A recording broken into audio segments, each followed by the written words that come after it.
Bismillahirrahmanirrahim. Assalamualaikum warahmatullahi wabarakatuh. Innal hamdalillah, assalatu wassalamu ala khairi khalqillah, sayyidina Muhammad ibn Abdillah wa ala alihi wa sahbihi wa mawalah. Ashhadu an la ilaha illallah wahdahu la syarika lah, wa ashhadu anna sayyidana Muhammadan abduhu wa rasuluhu, syahadatan tunji qailaha min adzabillah.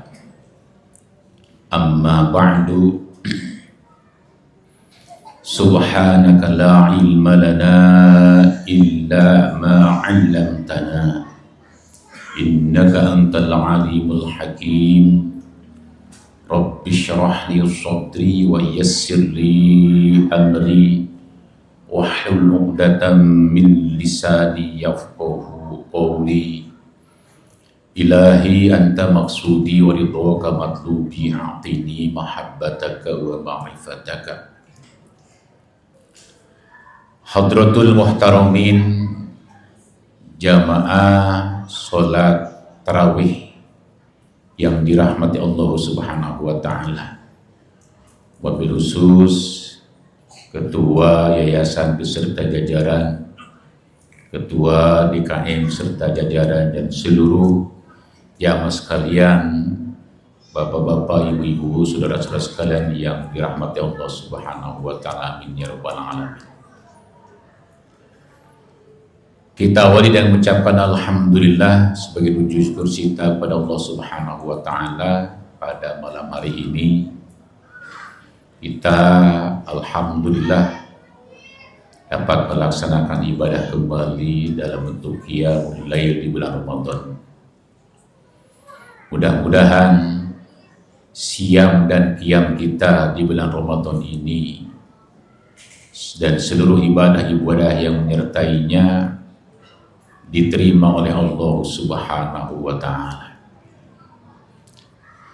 Salawat dan salam kita mohon kepada Allah agar oleh Allah selalu limpahkan kepada suri tauladan terbaik kita, qudwah dan uswatun hasanah kita, baginda Nabi besar Muhammad sallallahu alaihi wasallam, kepada keluarga beliau yang mulia, para sahabatnya yang utama, para pengikutnya dan umatnya yang setia.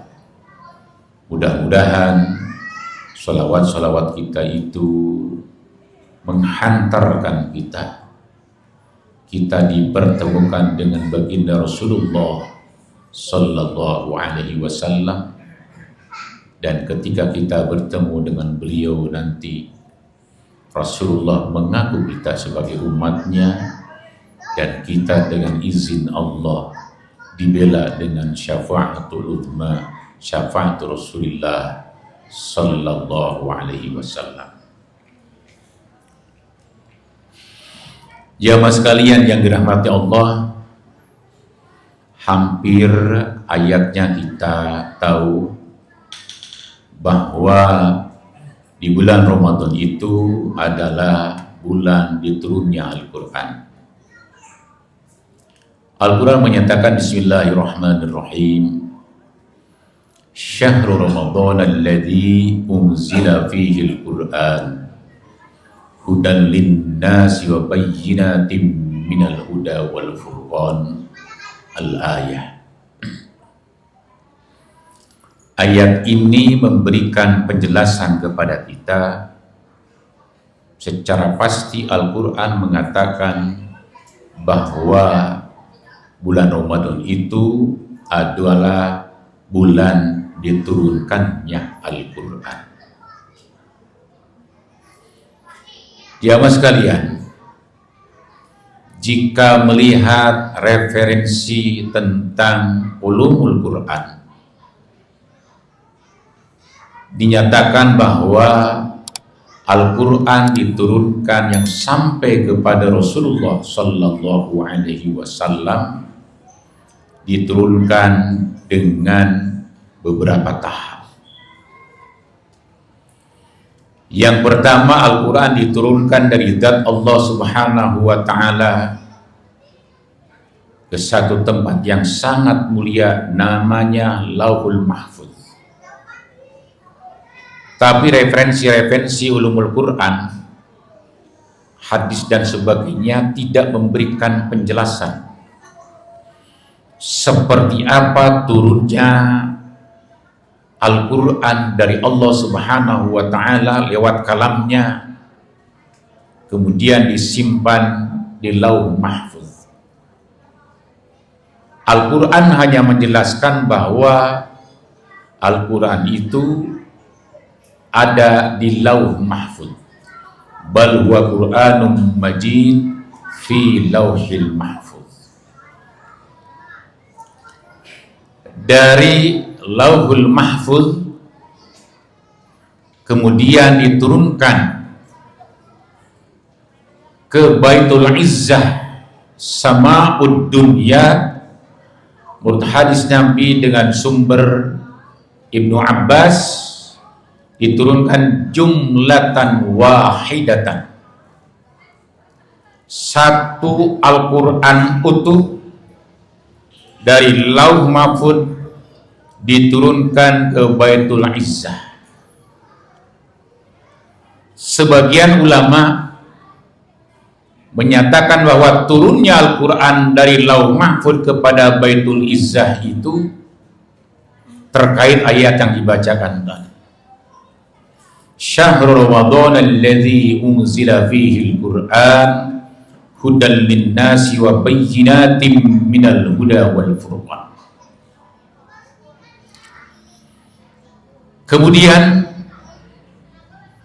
dari Lauh Mahfuz kemudian ke Baitul Izzah, dari Baitul Izzah diturunkan kepada Rasulullah Sallallahu Alaihi Wasallam, diturunkan secara tadarruj, tanajjum, gradual, secara bertahap. Pertanyaannya adalah, mana dalil yang mengatakan bahwa Al-Quran turun dari Lauh Mahfuz sekaligus dan dari Baitul Izzah setelah diturunkan dari Lauh Mahfuz, dari Baitul Izzah kepada Rasulullah SAW diturunkan secara bertahap. Jamaah sekalian yang dirahmati Allah Subhanahu wa Ta'ala, para ulama melihat dari sisi bahasa bahwa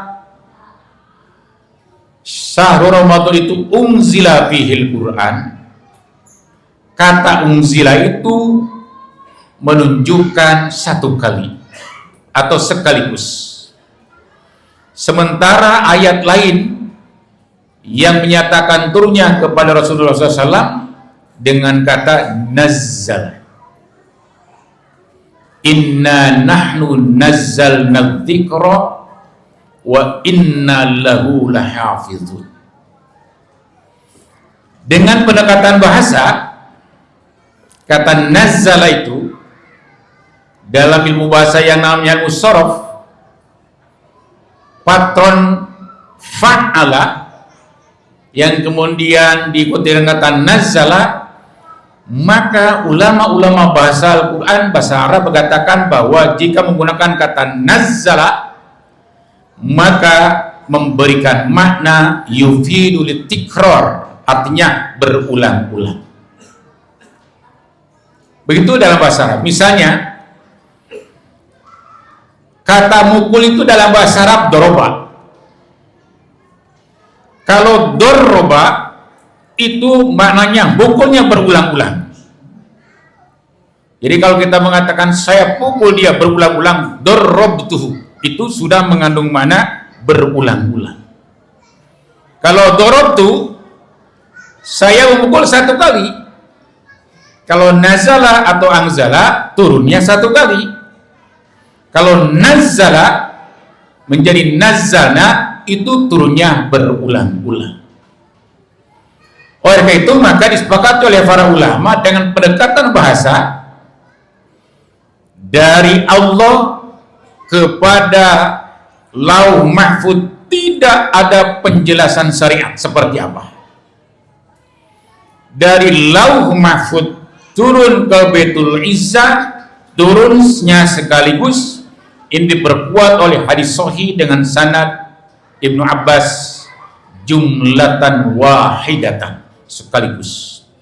Dari situ baru nanti diturunkan kepada Rasulullah sallallahu alaihi wasallam setahap demi setahap sesuai dengan kasus, sesuai dengan apa yang terjadi di muka bumi.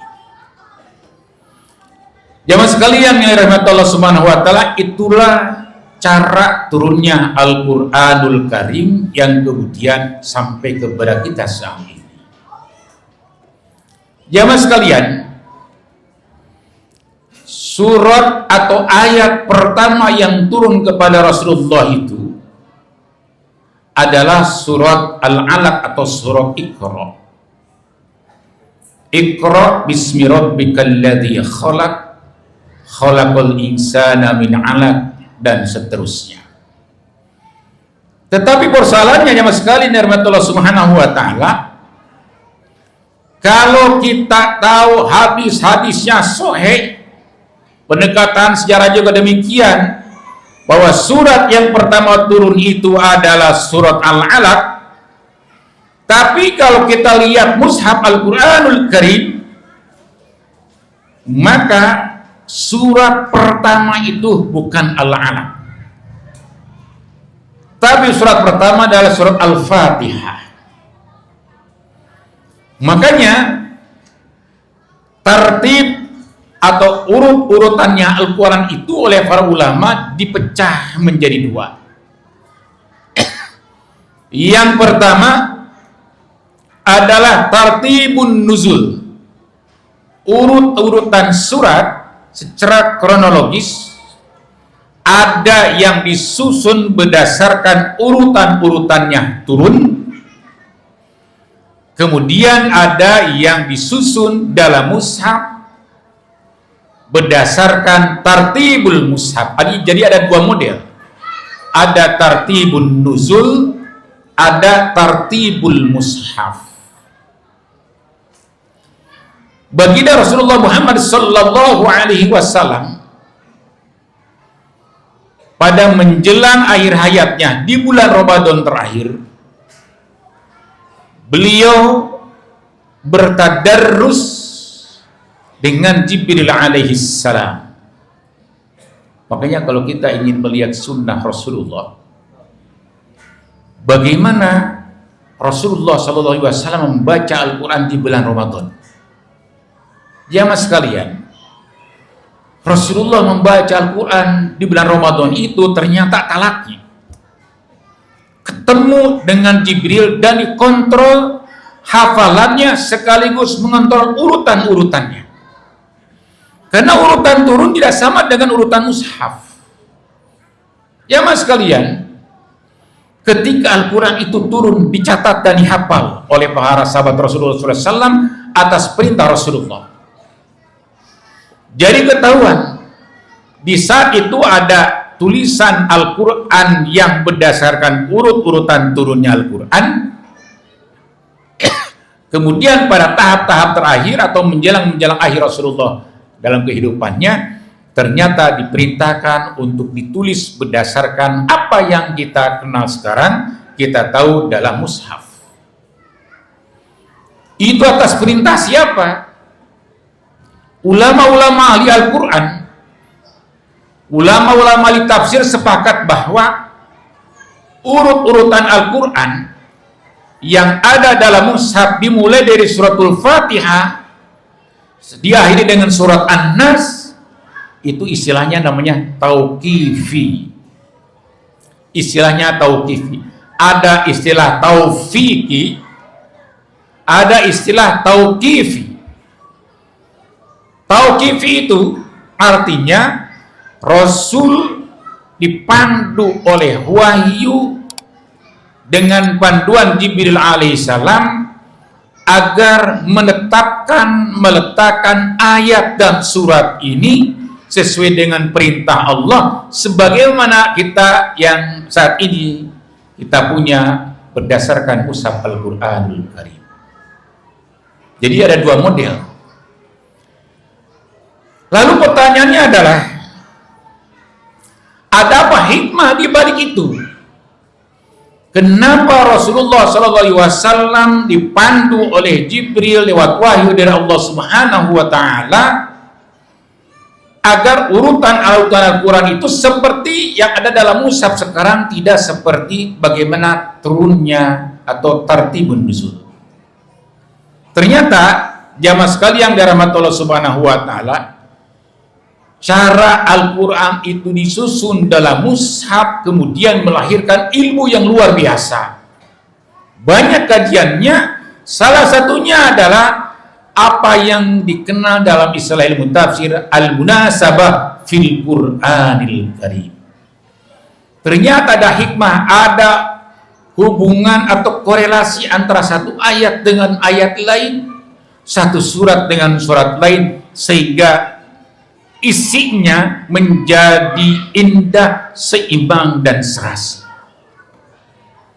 Kata para ulama, nggak mungkin ini ijtihad Rasulullah, tetapi dipastikan ini adalah tauqifi, artinya berdasarkan panduan dari wahyu Allah Subhanahu wa Ta'ala, dan tulisan Al-Quran berdasarkan tartibun nuzul tidak sampai kepada kita sekarang ini.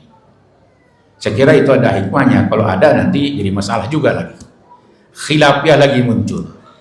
Jamaah sekalian, itu Al-Quran dilihat dalam perspektif historis atau sejarah.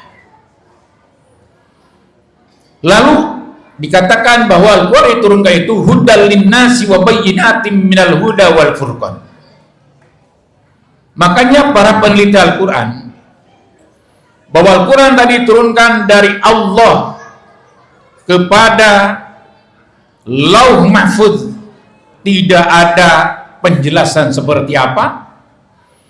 Dari Lauh Mahfuz kepada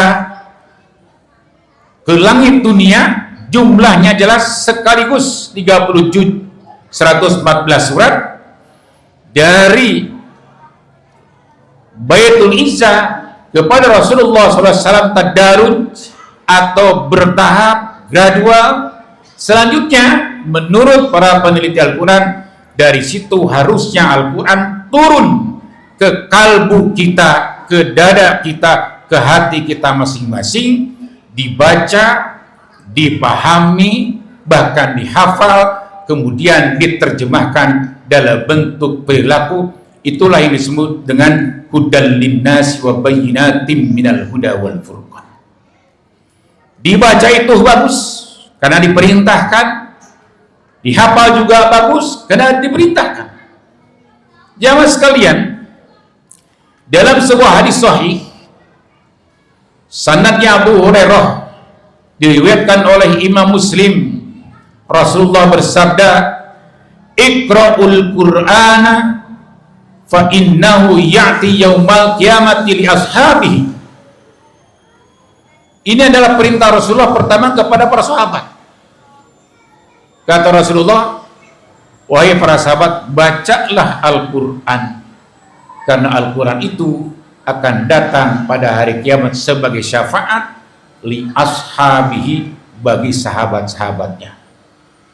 Maksudnya adalah bahwa orang yang bersahabat dengan Al-Quran, banyak dibaca, dipahami dan seterusnya, maka orang yang bersahabat, yang intensif interaksinya dengan Al-Quranul Karim, insya Allah Al-Quran nanti akan datang di alam kubur sebagai teman dekat yang memberikan cahaya kepada kita, dan di akhirat Al-Quran akan menjadi syafaat pembela, tapi syaratnya adalah mereka yang bersahabat dengan Al-Quranul Karim. Mudah-mudahan kita semua sekarang ini yang hadir khususnya menjadi orang-orang yang berinteraksi dengan baik, bersahabat dengan Al-Quranul Karim. Pada waktunya nanti kita akan selamat karena dengan izin Allah Al-Quran akan menjadi pembela kita. Amin ya Allah ya Rabbal alamin. Terima kasih.